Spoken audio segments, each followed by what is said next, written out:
Hello, hello, hello mga Tarot Loves! Welcome sa Ren Soul Tarot Channel, ang inyong buwanang gabay mula sa baraha. Kung gusto mong malaman ang enerhiya ng darating na mga araw, mapa love, career at health man yan. Tara, silipin natin yan dito sa inyong paboritong tarot tambayan. Kamusta mga minamahal kong Virgo? Welcome sa ating monthly money tarot reading, kung saan malalaman mo kung ano ang gabay ng universe pagdating sa karir at kaparahan mo ngayong buwan. Handa ka na ba? Tara! Samahan niyo kong tingnan kung ano ang sinasabi ng mga baraha para sa iyo, Virgo. Para sa inyong kalinawan, mga mahal na viewers, ang mga barahang gagamitin upang iyong pagpilian ay maingat na isinagawa at napili sa totoong buhay. Kaya naman nasa inyong kamay na lamang ang magiging sagot sa inyong lingguhang gabay sa pamamagitan ng pagpili ng isang set ng baraha. Bago ka pumili ng baraha, huminga ka muna ng malalim. I-relax ang iyong isipan at damdamin. I-focus ang atensyon mo sa tanong, intensyon o bagay na gusto mong malinawan. Tandaan, hindi panghuhula ang tarot. Isa itong paraan ng universe upang mas makilala mo ang iyong sarili at ang daang tinatahak mo.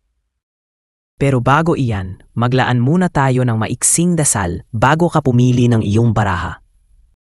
Universe, gabayan mo kami sa pagpili ng baraha ngayon. Ipaabot mo sana ang tamang mensahe, ang kailangan naming marinig sa oras na ito. Buksan ang aming mga puso at isip para sa liwanag, clarity at good vibes. Salamat sa guidance at positive energy. Amen.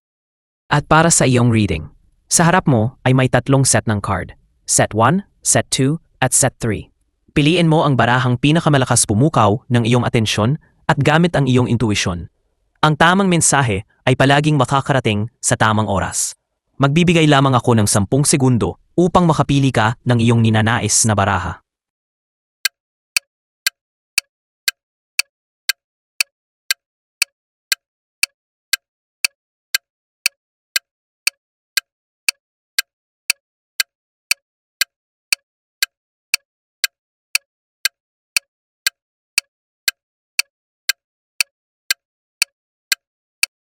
Mula sa puntong ito ay marahil nakapili ka na ng iyong ninanais na card. Tara, simulan na natin ang iyong reading. Para sa mga pumili ng set number 1, narito ang mga card na iyong napili.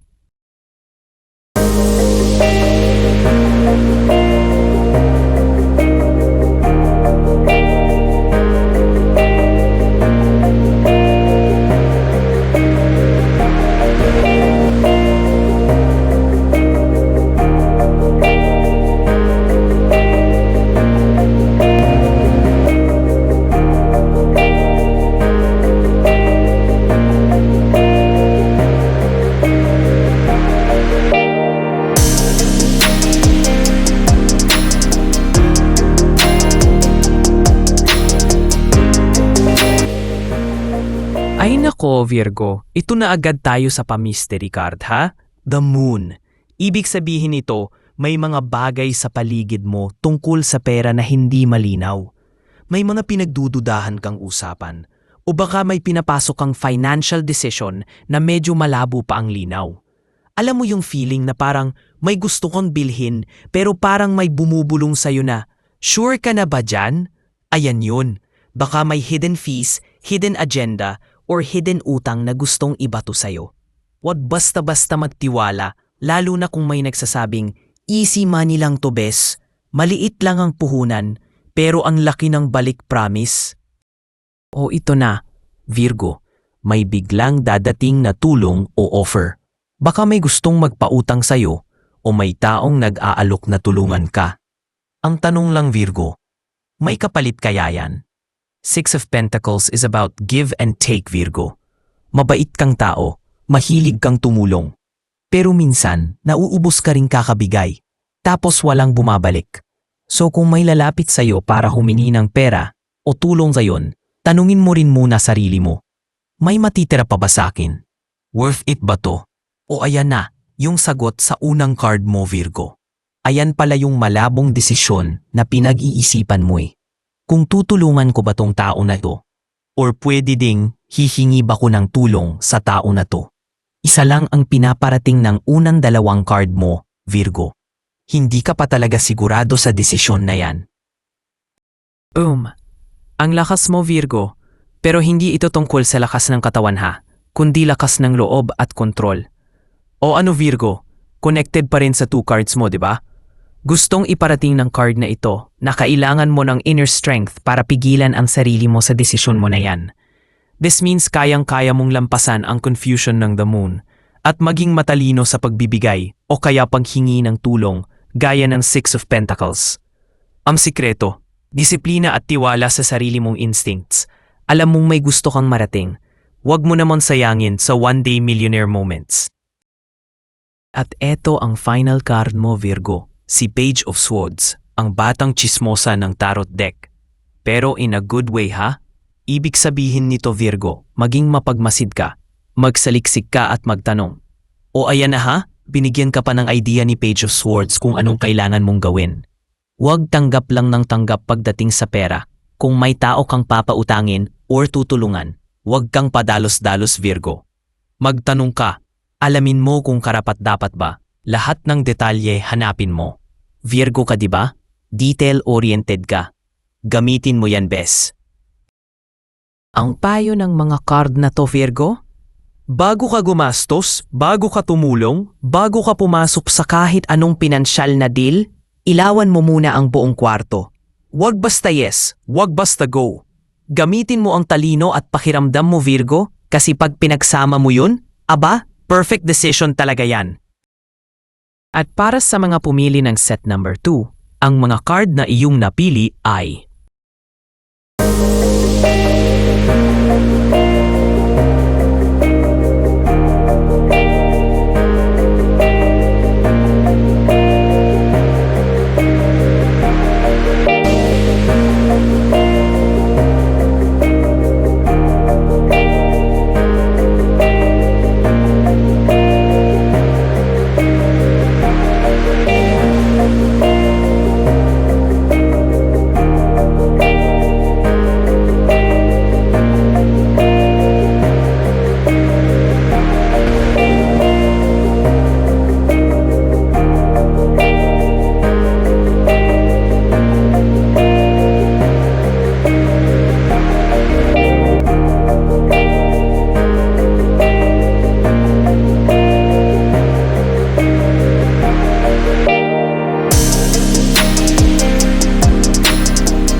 Una sa lahat, Virgo, huwag mo nang i-deny. Nakatingin ka pa rin sa mga pagkakamali mong pinansyal. May konti kang panghihinayang, parang may opportunity na na-miss mo o napalampas mo when it comes to pera. Pwede ring meron kang pinagsisisihang desisyon sa pera, trabaho o negosyo. Pinapakita rin dito na masyado ka nang nilalamon ng emosyon mo sa puntong napapalayo na ang loob mo sa pamilya mo. Pero wait, Virgo, reminder lang ng card na to. 3 lang yung natapon ha. Hindi pa huli ang lahat Virgo. Sa 5 of Cups, hindi lahat ay nawala. May natira pa rin. At yan ang puhunan mo Virgo para sa comeback mo. Kaya huwag kang tambay sa lungkot station bes. Move on ka na Virgo. Eto na Virgo, the Magician. O diba, from iyak sa umpisa, na yun parang biglang may powers ka na. Ang Magician Virgo, hindi umaasa lang sa tsamba ha. May tools yan siya, may skills, at higit sa lahat, may diskarte. Ibig sabihin lang yan Virgo, kahit may nasayang noon, may kakayahan ka ngayong bawiin yon. Kung baga ikaw yung tipo ng tao na kahit maubusan ng budget, may pa-side hustle agad kinabukasan. Kaya mong gumawa ng pera mula sa talento at tiyaga mo. Pinapaalala lang ng card na to sa'yo Virgo na. Once nakapag-move on ka na sa sakit ng 5 of Cups, magsimula ka ng gumalaw agad para sa pagbabago ng buhay mo. Huwag ka nang magsayang ng oras pa, Virgo.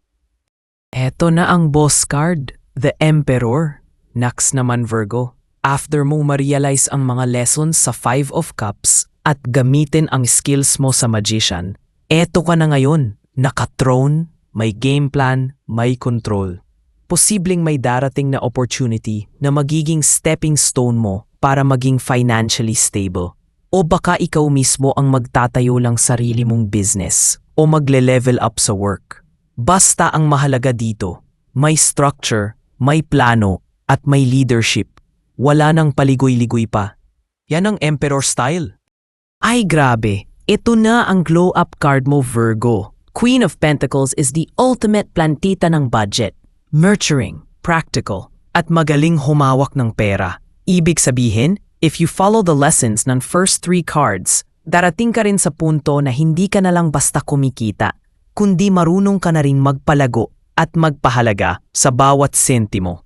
Si Queen of Pentacles ay assurance na kung tama ang diskarte mo at hindi ka na stuck sa lungkot ng 5 of Cups, darating kang time na magiging comfortably stable ka, hindi lang para sa sarili mo ha, kundi pati na rin sa mga mahal mo sa buhay.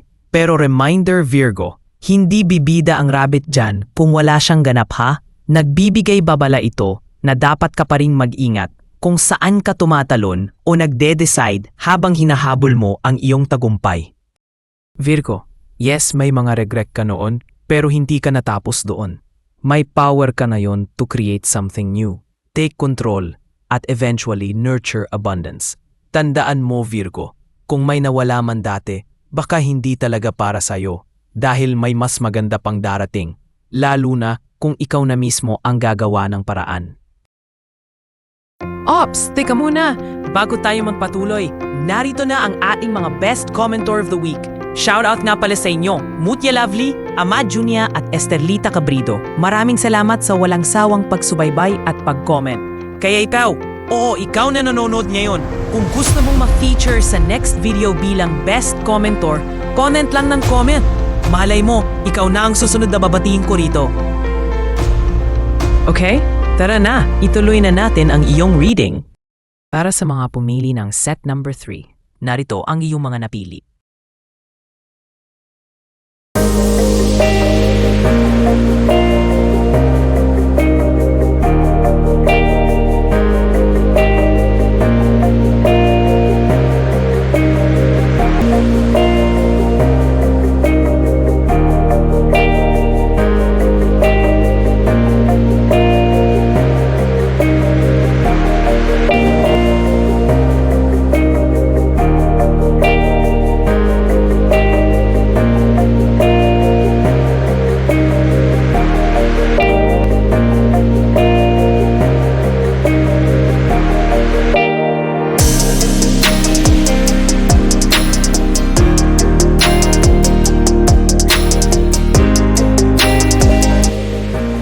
Unang lumabas si The Hanged Man Virgo. Ito yung card na parang ikaw pag nag-shutdown na ang brain mo sa dami ng iniisip.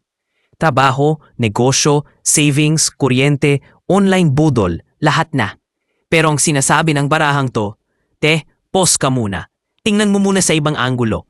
So kung meron kang financial decision ngayon, let's say nagpaplano ka ng bagong investment, bagong negosyo, lilipat ng trabaho, or kahit simpleng tanong lang na, bibili ba ako ng air fryer o iipunin ko na lang muna? Ang sabi ng card, huwag ka munang magpadalos-dalos. Magmuni-muni ka muna Virgo. Sinasabi ng universe na Virgo, hindi lahat ng bagay kailangang i-analyze ng malaliman. Minsan kailangan mo lang ng coffee break at kaunting perspective. Next card, 2 of Wands. Ayan na Virgo. May plano ka na talaga. Meron kang 2 option sa harap mo at both seem exciting. Pwede itong 2 career path or 2 kausap na potential business partner. Or baka naman may tanong ka kung mag-overseas ka na ba o mag-stick sa stable pero toxic mong trabaho. Ang mahalagang vibe dito, you're in the planning phase Virgo. Nasa tulala sa bintana habang nagpaplano ng future mode ka na. Pero ang challenge, are you ready to take the leap? At pumasok si The Lovers Virgo. Yes, may romantic feel ang card na to minsan. Pero dahil money reading ito, ang ibig sabihin niya, alignment at commitment. So kung may pinagpipilian kang opportunity, whether sa trabaho o sa negosyo, tanungin mo muna sarili mo. Ano ba talaga ang align sa values ko? Kasi kung pipili ka lang ng dahil sa kita, pero hindi mo naman love ang ginagawa mo, huwag ka nang magtaka kung bakit lagi kang pagod kahit nakaupo ka lang. The Lovers is asking you to choose with your heart and brain. Hindi lang kung saan ka kikita ng malaki, kundi kung saan ka tatagal. At ang ending Virgo, Page of Wands. Ito na si Baby Fire Energy. Gusto niya ng bagong simula, exciting ventures, and creative energy. So after mong mag-reflect, magplano, at mamili ng aligned path, finally Virgo, ready ka nang magsimula ulit. Sinasabi ng card na to Virgo, go na bes, huwag ka nang matakot. Ready ka na. So ayun Virgo, ang vibe ng reading mo, pause, plan, pili, push, huwag kang matakot magbago ng direksyon. Basta alam mong align siya sa gusto mo sa long term. Di mo kailangang mabilis, kailangan mo lang malinaw. At remember, ang pagyaman, hindi yan karera ha. At ayan na nga Virgo, ang iyong tarot money reading para sa mga araw na ito. Sana'y nakatulong ito upang bigyan ka ng gabay at inspirasyon sa mga darating na araw. Tandaan, ikaw pa rin ang may hawak ng iyong kapalaran. Gamitin mo ang mga mensaheng ito bilang ilaw sa iyong landas. Kung naka-resonate sa iyo ang reading na ito, huwag kalimutang i-like, i-share, mag-subscribe at i-click ang notification bell para sa mga susunod pang readings. Muli, ito ang Ren's Soul Tarot Channel. Maraming salamat sa panonood at magkita-kita tayo muli sa susunod na readings. Ingat ka palagi Virgo!